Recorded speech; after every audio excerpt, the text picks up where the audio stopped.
নমস্কার, কলিস কিচেনে সবাইকে স্বাগত জানাচ্ছি। আজ পুঁটি মাছ দিয়ে ওলকপি বানাচ্ছি। কড়াইতে সরষের তেল দিয়ে দিয়েছি। তেলটা খুব ভালো করে গরম করে নিলাম।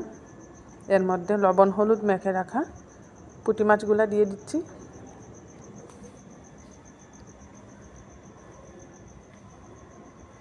সব পুঁটি মাছগুলো দিয়ে একটু মুচমুচে করে এগুলো একটু ফ্রাই করব।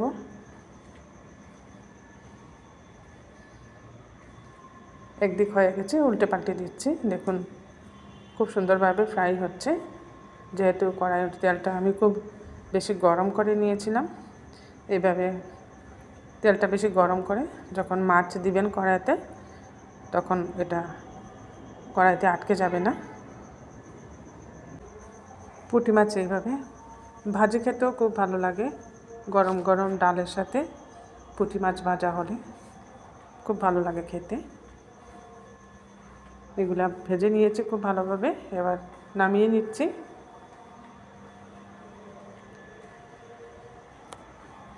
কড়াইয়ের মধ্যে আরও 1 চামচের মতো সরষের তেল দিয়ে দিলাম।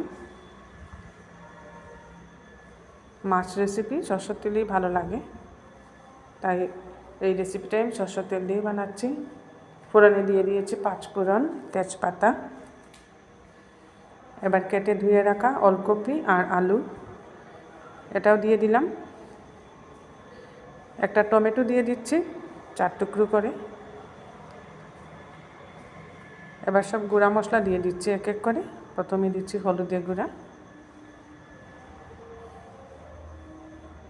লাল লঙ্কার গুঁড়া দিচ্ছি, দিয়ে দিচ্ছি ধনে গুঁড়া, দিলাম জিরে গুঁড়া, আর পরিমাণ মতো লবণটাও দিয়ে দিচ্ছি। ওলকপির রেসিপি একটু ঝাল ঝাল আর একটু লাল লাল কালার হলে ভালো লাগে, তাই লাল লঙ্কার গুঁড়াটা একটু বেশি দিয়েছি। ঝালও হবে, কালারটাও সুন্দর হবে। এবার সবজির সাথে মশলাটা খুব ভালো করে কষিয়ে নিচ্ছি।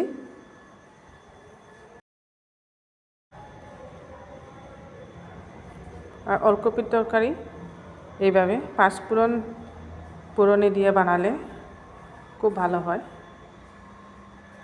এই রেসিপিটার টেস্টটাও ভালো আসে, গন্ধটাও খুব সুন্দর হয়। কিছুক্ষণ ঢেকে দিয়েছিলাম, ঢেকে দিয়ে ভালো করে কষিয়ে নিয়েছি। দিয়ে দিয়েছি এর মধ্যে এবার গরম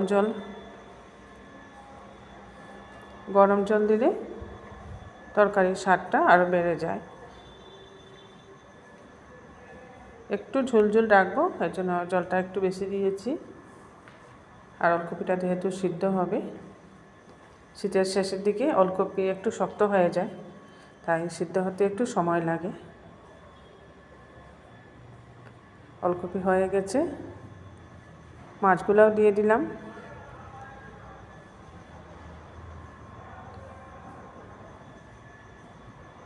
মাছগুলা দিয়ে একটু ভালো করে নাড়াচাড়া করে নিয়েছি। ঘরোয়া মশলা দিয়ে খুব সিম্পলভাবে পুঁটি মাছ দিয়ে ওলকপিটা বানিয়ে নিলাম। নামানোর আগে ধনেপাতা দিয়ে দিচ্ছি। ধনেপাতা কুচি দিয়ে নামিয়ে নেব। একটু ঝাল ঝাল হয়েছে, খেতেও দারুণ টেস্ট হবে। এইভাবে একবার আপনারা পুঁটি মাছ দিয়ে ওলকপি বানিয়ে দেখবেন, খেতে খুব ভালো লাগে। দেখুন খুব সুন্দর হয়েছে, ওলকপিগুলো নরম হয়ে গেছে। আর একটা পাস্তা বানাচ্ছি। বিকেলবেলা বাচ্চাদের আবদার থাকেই একটা টিফিন বানাতে হয়, তাই মশলাদার একটা পাস্তা বানাচ্ছি। ঘরোয়া মশলা দিয়ে এই পাস্তাটা বানাচ্ছি। গরম জলের মধ্যে পাস্তা দিয়ে দিয়েছি, সামান্য লবণও দিয়ে দিয়েছি এর মধ্যে। লবণ দিয়ে কিছুক্ষণ এখন সিদ্ধ করে নিচ্ছি পাস্তাটাকে। দেখুন পাস্তাটা সিদ্ধ হয়ে গেছে খুব সুন্দর। এবার এটাকে জল দিয়ে ভালো করে ধুয়ে নিচ্ছি, যাতে তাড়াতাড়ি ঠান্ডা হয়ে যায়। আর ঠান্ডা জল দিয়ে ধুলে পরে পাস্তাগুলো ঝরঝরে থাকে, একটার গায়ে একটা লেগে যাবে না। খুব ভালো করে জল দিয়ে ধুয়ে নিচ্ছি।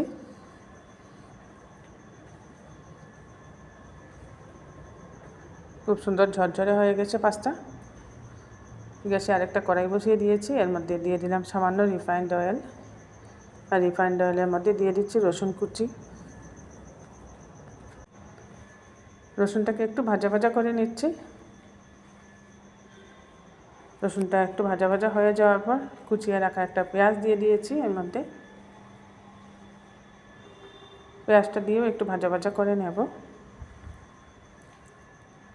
আমার এই ওলকপি দিয়ে পুঁটি মাছের রেসিপি আর বিকেলের পাস্তার রেসিপিটা আপনাদের ভালো লাগলে বানিয়ে খাবেন, কমেন্টে অবশ্যই জানাবেন টেস্টটা কীরকম হলো। আর লাইক, শেয়ার, সাবস্ক্রাইব করতে ভুলবেন না কলিজ কিচেনটা। এভাবে বারবার নাড়িয়ে পেঁয়াজটাকে একটু হালকা ভেজে নিচ্ছি। আর পাস্তা চাউমিনের মধ্যে পেঁয়াজটা বেশি কড়া করে ভাজতে লাগে না, একটু হালকা ভেজে নিলেই হয়ে যায়। মিডিয়াম সাইজের একটা টমেটো কেটে দিয়ে দিয়েছি এর মধ্যে। সামান্য কাঁচা লঙ্কা দিয়ে দিলাম, ছোট্ট একটা কাঁচা লঙ্কা কুচিয়ে দিয়েছি, যেহেতু বাচ্চারা খাবে, বেশি ঝাল হলে খেতে পারবে না, তাই ছোট্ট একটা কাঁচা লঙ্কা এর মধ্যে দিয়ে দিয়েছি। কাঁচা লঙ্কাটা দিয়ে একটু হালকাভাবে নাড়াচাড়া করে নিচ্ছি। সামান্য লবণ দিয়ে দিচ্ছি। পাস্তা সিদ্ধ করার সময় আমি লবণ দিয়েছিলাম, তাই এখানে অল্প লবণ দিয়ে দিলাম। লবণটা দিয়েও একটু সময় ভাজা ভাজা করে নেব, এতে করে টমেটোটাও গলে যাবে।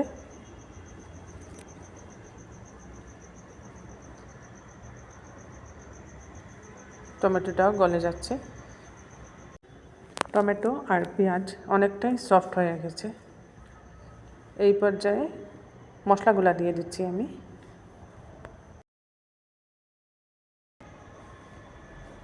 ঘরোয়া মশলা বলেছি আগে, তাই হলুদের গুঁড়া, জিরে গুঁড়া, ধনে গুঁড়া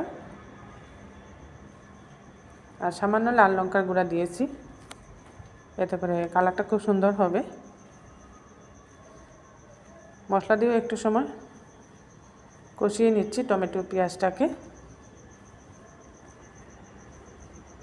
পেঁয়াজটা আর টমেটোটা অনেকটা সফট হয়ে গেছে।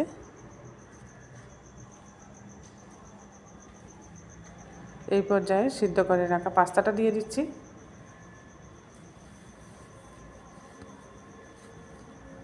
পাস্তাটা দিয়ে কিছুক্ষণ নাড়াচাড়া করলেই তৈরি হয়ে যাবে মশলাদার পাস্তা। আর বাচ্চারা খাবে, তাই আমি অন্য কোনো সস এর মধ্যে ব্যবহার করছি না, শুধু টমেটো সস দিয়ে খুব ভালো করে মিশিয়ে নেব। কিছুক্ষণ নাড়াচাড়া করে নিলাম এটা।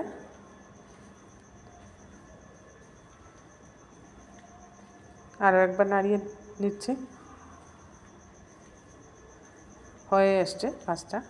মশলাগুলো খুব সুন্দর লেগে গেছে পাস্তার গায়ে। এবার এর মধ্যে টমেটো সস দিয়ে দিচ্ছি। সামান্য টমেটো সস দিয়েছি।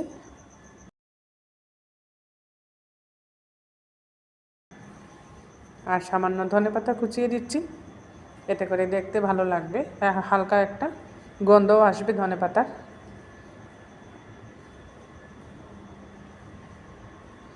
এবার আরও একবার ভালো করে মিশিয়ে টমেটো সসের সাথে আর ধনেপাতা দিয়ে ভালো করে মিশিয়ে নিচ্ছি।